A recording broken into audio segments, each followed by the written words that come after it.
바오와 풍이의 나무꾼 인생. 옛날 옛적 구름도 쉬어가고 한새들도 노래하는 깊고 깊은 청산 자락에 두 명의 나무꾼이 살고 있었습니다. 한 명은 이름처럼 묵직하고 성실한 바오였고, 다른 한 명은 기분 파에 입담 좋은 풍이었지요. 두 사람은 매일 아침 함께 산에 올랐지만 나무를 하는 모습은 천지 차이였습니다. 바오는 해가 뜨기 전부터 도끼날을 갈고 산에 오르면 해가 질 때까지 일정한 박자로 퍽퍽 소리를 내며 묵묵히 나무를 찍었습니다. 반면 풍이는 기운이 넘친 날엔 산이 떠나가라 도끼질을 해서 누구보다 빨리 하루치 짐을 채웠지만, 조금만 몸이 찌뿌듯하거나 비가 올 것 같으면 오늘은 영 날이 아니네 라며 일찍 짐을 쌓아 내려오기 일쑤였습니다. 풍이는 게으른 사람은 아니었습니다. 다만 그는 오늘 할 일만 하면 끝이라는 생각을 가지고 있었지요. 기분이 좋은 날엔 종호도 되기 전에 나무 한 짐을 뚝딱 해치우고는 대자로 뻗어 낮잠을 잤습니다. 그러던 어느 날이었습니다. 바오야, 너는 참 미련하기도 하다. 해가 아직 저렇게 중천인데 뭘 그렇게 죽자 사자 도끼질이야? 나처럼 빨리 끝내고 시원한 계곡물에 발이나 담그고 쉬란 말이야. 인생 뭐 있나? 오늘치 다 했으면 노는 게 장땡이지. 풍이가 배를 두드리며 놀려대도 바오는 그저 허허 웃으며 대답했습니다. 풍이 자네 말이 맞을지도 모르지. 하지만 나는 오늘 몸이 가볍다고 더하는 것도 아니고 무겁다고 덜하는 것도 아니네. 그저 매일 걸어야 할 걸음만큼 걷는 것 뿐이야. 그러던 어느 날부터인가 풍이의 계산에 차질이 생기기 시작했습니다. 며칠간 무리해서 나무를 한 탓에 어깨에 담이 걸린 것이지요.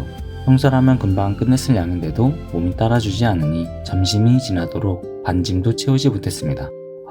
이상하다. 왜 이렇게 속도가 안 나지? 오늘은 기분이 최악이야. 내일 2배로 하지 뭐. 풍이는 결국 빈손으로 산을 내려갔습니다. 하지만 다음날도 그 다음날도 풍이의 기분은 회복되지 않았습니다. 하루 걸으니 이틀 걸으기 쉬웠고 3일째 되는 날엔 도끼를 드는 것조차 고통스러웠습니다. 풍이의 곳간은 비어갔고 그의 마음속엔 조급함과 짜증이 들어차기 시작했습니다. 반면 바오의 곳간은 비가 오나 눈이 오나 조금씩 하지만 확실하게 채워져 있었습니다. 초조해진 풍이가 어느 날 여전히 묵묵히 나무를 하고 있는 바오 곁으로 다가갔습니다. 바오는 마침 나무 그루터기에 앉아 숫돌에 도끼날을 갈고 있었습니다. 바오야, 넌 정말 이상해. 쉬는 시간도 없이 일하더니 지금은 또 나무는 안 하고 도끼만 갈고 있네? 그럴 시간이 있으면 한 번이라도 더 내리치는 게 이득 아니야? 바오가 땀을 닦으며 조용히 입을 열었습니다. 풍이 자네 혹시 아나? 내가 쉬지 않고 일하는 것처럼 보이지만 나는 사실 가장 많이 쉬는 사람이라네. 풍이가 눈을 동그랗게 떴습니다. 무슨 소리야? 넌 종일 도끼질만 하잖아. 바오가 웃으며 말했습니다. 나는 내 몸이라는 도끼를 매일 똑같은 시간만큼 갈고 닦네. 기분이 좋다고 너무 날카롭게 세우지도 않고 기분이 나쁘다고 너무 무디게 내버려 두지도 않지. 일정한 박자로 도끼를 휘두르는 건 내 몸이 지치지 않게 스스로를 다독이는 휴식이기도 하네. 무작정 몰아붙이다가 부러지는 것보다 매일 조금씩 나아가는 것이 가장 빠른 길이라는 걸 알게 되었거든. 바오의 말이 끝나기 무섭게 하늘에서 굵은 빗방울이 떨어지기 시작했습니다. 갑작스러운 장마의 시작이었습니다. 풍이는 며칠간 기분 조절에 실패해 쌓아둔 나무가 없었기에 발만 동동 굴렀습니다. 젖은 나무는 불이 붙지 않아 시장에 내다 팔 수도 없었지요. 하지만 바오의 마당에는 며칠 전부터 꾸준히 해온 마른 장작들이 집단에 덮여 든든하게 쌓여 있었습니다. 바오는 당황하는 풍이에게 마른 장작 몇 묶음을 내어주며 말했습니다. 인생은 하루의 승부가 아니라네. 풍이 자네, 오늘 견디게 하는 건 어제의 꾸준함이고 내일을 웃게 하는 건 오늘의 성실함이지. 컨디션은 바람과 같아서 언제든 바뀔 수 있지만 매일의 습관은 바위와 같아서 비바람에도 흔들리지 않는다네. 풍이가 나무 묶음을 받으며 말했습니다. 정말 고마워 바위야. 근데 컨디션이 뭐? 풍이는 바오의 장작더미와 자신의 텅 빈 손을 번갈아 보며 깊은 감명을 받았습니다. 자신이 효율적이라고 생각했던 방식이 사실은 불안정함이었다는 것을 깨달은 것이지요. 그날 이후 풍이는 달라졌습니다. 몸이 가볍다고 오만하게 속도를 내지 않았고 몸이 무겁다고 쉽게 포기하지 않았습니다. 바오 옆에 앉아 도끼날을 갈며 자신의 마음을 먼저 다스리는 법을 배웠습니다. 이제 산골 마을에는 2개의 도끼 소리가 들려옵니다. 엇박자가 아닌 아주 일정한 장단에 맞춘 조화로운 소리였지요. 퍽, 퍽, 퍽, 퍽. 세월이 흘러 두 사람은 마을에서 가장 존경받는 어른이 되었습니다. 사람들은 그들에게 어떻게 하면 큰 부자가 되고 성공할 수 있느냐고 물었습니다. 그럴 때마다 풍이는 웃으며 바오를 가리켰고 바오는 이렇게 대답했습니다. 비결은 없습니다. 그저 매일 아침 도끼날을 갈고 산을 향해 첫 발을 내디뎠을 뿐입니다. 큰 산을 옮기는 것은 힘센 장사가 아니라 매일 흙 한 짐을 옮기는 꾸준한 사람의 손길입니다. 오늘 여러분도 바오의 무쇠도끼처럼 여러분의 마음도 매일 일정한 박자로 갈고 닦아보세요. 비바람이 몰아쳐도 끄떡없는 든든한 장작더미가 여러분의 인생 뒤편에 반드시 쌓아갈 것입니다. 작지만 큰 존재, 버섯 삼형제. 옛날 옛적 호랑이가 담배 피우고 까치가 소식을 전하던 시절보다 더 멀고 먼 옛날의 이야기입니다. 세상의 중심에는 수천 년을 살아온 거대한 천년 느티나무가 살고 있었습니다. 느티나무는 어찌나 컸던지 가지가 구름을 지르고 잎사귀 하나가 아이들의 우산이 될 정도였지요. 느티나무 발치에는 귀여운 버섯 친구들이 옹기종기 모여 살았습니다. 동글동글한 몽글이, 키가 껑충한 훌쩍이, 그리고 수줍음 많은 부꾸리까지. 이들은 매일 밤 땅속에서 은빛 실 같은 가느다란 균사를 뽑아내어 느티나무의 굵은 뿌리를 정성껏 감싸 안아주었습니다. 하지만 오만해진 느티나무는 발밑에 작은 버섯들이 귀찮게만 느껴졌습니다. 에헴, 나는 이 숲의 왕이야. 내 뿌리는 바위도 뚫을 만큼 굵고 튼튼한데 너희 같은 연약한 녀석들이 내 다리를 붙잡고 무엇을 한다는 거냐? 내 몸에 실을 감지 말고 저 멀리 떠나가라. 버섯들은 슬펐습니다. 느티나무의 호통에 결국 은빛 실을 거두고 숲 저편으로 떠나버리고 말았습니다. 버섯들이 떠나고 얼마 지나지 않아 첫 번째 시련이 찾아왔습니다. 느티나무의 주변의 흙 속에는 나무가 쑥쑥 자라기 위해 꼭 필요한 인상과 질소라는 진수성찬이 가득했습니다. 하지만 문제가 생겼습니다. 느티나무의 뿌리는 너무 굵어서 흙 속에 아주 미세한 틈새에 박혀있는 영양분들을 꺼낼 수가 없었던 것입니다. 마치 커다란 덩치를 가진 거인이 아주 작은 틈에 낀 콩알을 꺼내지 못해 쩔쩔매는 꼴이었지요. 예전에는 버섯 친구들이 실 같은 균사를 틈새 구석구석 뻗어 영양분을 배달해 주었지만 이제는 그 통로가 사라져 버렸습니다. 이상하다. 밥은 많은데 왜 배가 고프지? 느티나무의 잎사귀는 조금씩 누렇게 변해갔고 웅장했던 나뭇가지들은 힘없이 처지기 시작했습니다. 이것이 바로 영양 부족의 시작이었습니다. 뒤이어 무시무시한 불볕 더위가 숲을 덮쳤습니다. 수개월째 비가 내리지 않아 땅바닥은 거북이 등껍질처럼 쩍쩍 갈라졌습니다. 느티나무는 목이 말라 깊은 땅속까지 뿌리를 뻗어버렸지만 굵은 뿌리는 딱딱해진 흙을 뚫기엔 너무나 무거웠습니다. 버섯들이 있을 때는 그들 균사가 나무 뿌리보다 수십 배나 넓고 깊게 퍼져서 보이지 않는 곳에 물기를 끌어와 느티나무의 목을 축여주었지요. 하지만 이제 물을 길어다줄 은빛으로가 끊긴 느티나무는 타는 목마름에 신음했습니다. 물. 한 모금만. 내 뿌리는 이렇게 큰데 왜 물을 찾지 못하는 것이냐? 강인했던 거인나무는 가뭄 앞에 속수무책으로 말라가고 있었습니다. 느티나무가 기운을 잃고 쓰러져 갈 때 숲의 어둠 속에서 나쁜 곰팡이와 세균들이 꿈틀거리기 시작했습니다. 이들은 기회를 엿보다가 느티나무의 약해진 뿌리를 공격하려 몰려왔습니다. 예전에는 버섯들의 은빛실이 느티나무의 뿌리를 촘촘하게 감싸서 천연 보호막을 만들어 주었기에 어떤 병균도 침투할 수 없었습니다. 하지만 이제 그 갑옷이 사라진 느티나무의 뿌리는 무방비 상태였습니다. 나쁜 세균들이 뿌리를 갉아먹기 시작하자 느티나무는 온몸이 벌벌 떨리는 질병에 걸리고 말았습니다. 방어력을 잃은 거인의 몸속으로 검은 독소가 퍼져나갔습니다. 느티나무가 병들자 숲 전체가 술렁이기 시작했습니다. 숲의 주인인 느티나무가 자라지 못하니 그들 아래 살던 작은 풀꽃들도 시들었고 숲의 공기는 탁해졌습니다. 느티나무는 더 이상 새로운 가지를 뻗지 못했고 숲은 활기를 잃고 늙어갔습니다. 생태계의 순환이 끊기자 숲은 점점 사막처럼 황폐해졌습니다. 느티나무는 그제야 흙바닥을 보며 눈물을 흘렸습니다. 내가 어리석었구나. 아이고, 내가 위대해서 자란 줄 알았는데 사실은 내 발밑에 작은 친구들이 나를 먹이고 입히고 시켜주고 있었던 것이었어. 느티나무의 진심 어린 참회의 눈물이 땅을 적시자 숲 저편에서 작은 목소리들이 들려왔습니다. 느티나무 할아버지, 저희가 돌아왔어요. 멀리 떠났던 몽글이, 훌쩍이, 부꾸리가 다시 달려왔습니다. 버섯들은 다시 땅속으로 자신들의 가느다란 은빛실을 찾기 시작했습니다. 그들은 순식간에 느티나무의 뿌리를 부드럽게 감싸 안고 흙 속 깊은 곳에 물과 영양분을 다시 배달했습니다.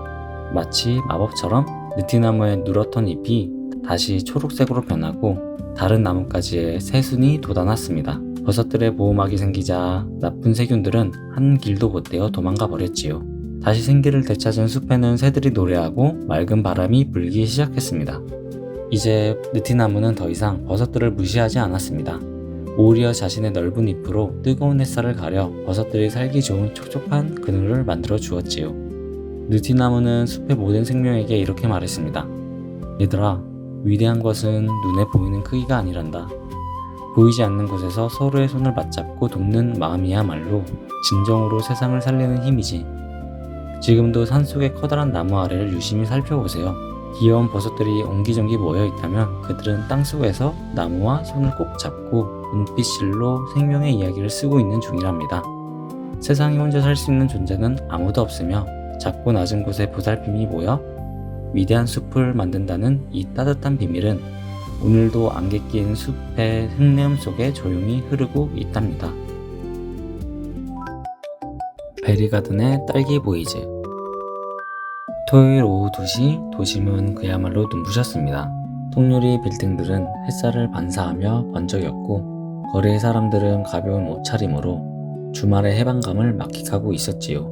하지만 역설적이게도 도시가 환하게 빛날수록 그 화창함에 끼어들지 못한 사람들도 있었습니다.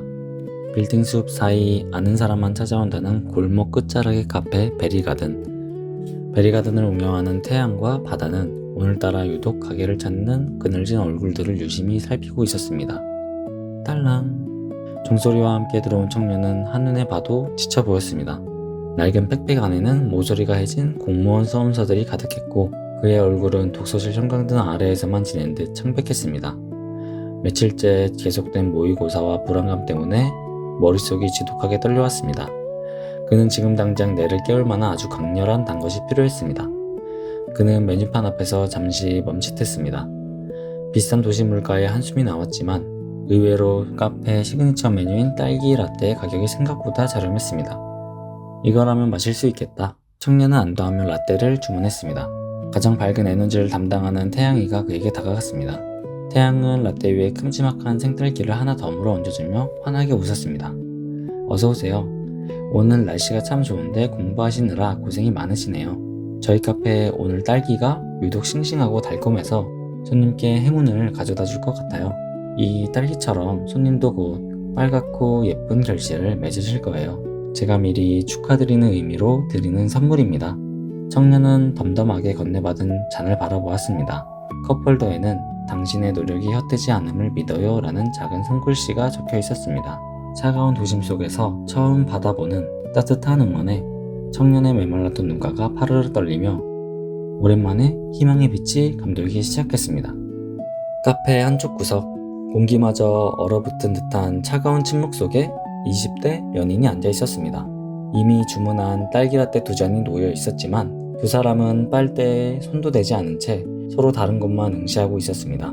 불과 1시간 전 점심 메뉴였던 카레를 비벼 먹느냐 마느냐로 시작된 말다툼은 급기야 민트 초코의 존재 가치까지 번지며 걷잡을 수 없는 감정 싸움이 되어버린 상태였습니다. 어떻게 그럴 수 있어? 라는 서운함과 이게 그렇게 화낼 일이야? 라는 억울함이 팽팽하게 맞서고 있었습니다. 사소한 취향 차이가 서로의 성격 결함으로 몰아세워지며 두 사람의 가슴속은 온통 잿빛으로 가득 찼습니다. 말수가 적고 차분한 바다가 다가가 쟁반 위에 냅킨을 굳혀 놓아주며 나직한 목소리로 말했습니다. 딸기는 추운 겨울을 견뎌야 비로소 가장 달콤한 향을 낸다고 하더라고요. 지금 느끼시는 그 쓸쓸함도 곧 더 깊은 달콤함을 만나기 위한 과정일지 모릅니다. 오늘만큼은 이 라떼의 단맛에만 집중해보세요. 서로의 다름도 결국은 이 달콤한 한 잔을 함께 마시기 위한 과정일 뿐이니까요. 바다의 차분한 목소리는 마치 잔잔한 파도처럼 요동치던 두 사람의 마음을 가라앉혀 주었습니다. 남녀는 바다의 말을 곱씹으며 동시에 라떼를 한 모금 들이켰습니다. 달콤한 가욕이 목을 타고 넘어가자 묘하게 정신이 맑아졌습니다. 사실 카레를 어떻게 먹든 민트 초코를 좋아하든 싫어하든 그건 그리 중요하지 않았습니다. 정말 중요한 건 눈앞에 있는 이 사람과 함께 있는 시간이었습니다. 서로 표현하지 않으면 모르는 건데 우리는 왜 이 사소한 고집 때문에 이 소중한 주말을 망치고 있었을까? 두 사람은 바다의 멘트에서 깨달음을 얻었습니다. 남자가 먼저 조심스레 여자의 손을 잡았고 여자 역시 미안함이 섞인 옅은 미소로 화답하며 다시 대화를 시작했습니다. 그때 5살 남짓되어 보이는 어린 아들의 손을 잡은 한 여성이 카페로 들어왔습니다. 그녀는 홀로 아이를 키우는 엄마였습니다. 화창한 주말, 아이는 나가고 싶어 부쨌지만 그녀의 체력은 이미 바닥이 나 있었습니다. 아이의 손을 잡은 그녀의 손마디는 거칠었고 눈가에는 잠이 부족한 기색이 열역했습니다. 아이는 카페 안에 딸기 그림을 보며 와, 딸기다! 라고 소리쳤고 그녀는 주변 눈치를 보며 아이를 달래느라 진땀을 뺐지요. 태양과 바다는 동시에 그녀를 향해 따뜻한 눈길을 보냈습니다. 태양은 아이를 위해 작은 초콜릿 하나를 내밀었고 바다는 그녀에게 정성 가득한 딸기 라떼를 건네며 말했습니다. 어머니, 정말 대단하세요. 아이가 저렇게 밝게 웃는 건 다 어머니의 사랑 덕분일 거예요. 지금 이 시간만큼은 누구의 엄마가 아닌 오직 손님 자신만을 위한 쉼표가 되길 바랍니다. 저희가 가장 정성스럽게 만들었습니다. 여성은 라떼의 붉은 빛깔을 멍하니 바라보다가 아이의 웃음소리와 두 청년의 예후에 굳어있던 어깨를 천천히 내렸습니다. 그녀에게 이 한 잔은 단순한 음료가 아니라 세상이 보내주는 작은 박수와도 같았습니다. 주말의 마감 시간이 다가오자 카페를 가득 채웠던 무거운 공기는 어느새 달콤하고 포근한 향기로 바뀌었습니다. 공시생 청년은 굽었던 어깨를 펴고 다시 책장을 넘겼고 사소한 논쟁으로 다퉜던 연인은 서로의 손을 꼭 잡고 화해의 길을 나섰고 홀로 아이를 키우던 엄마는 아이의 손을 꼭 잡고 한결 가벼워진 발걸음으로 집을 향했습니다. 태양과 바다는 앞치마를 벗으며 서로 마주 보았습니다. 바다야, 오늘 우리 정원을 다녀간 사람들의 표정이 꼭 잘 익은 딸기 같더라. 그러게, 우리가 부린 건 마법이 아니라 그저 진심 어린 말뿐이었는데 사람들이 거기서 힘을 얻는 걸 보면 괜히 나도 기분이 좋아져. 내일도 누군가의 주말을 달콤하게 만들어주자. 화창한 도시의 화려함 뒤에 숨겨진 작은 상처들을 보듬어 주는 곳. 베리가든의 주말은 이렇게 누군가의 내일을 응원하며 따뜻하게 저물어 갔습니다.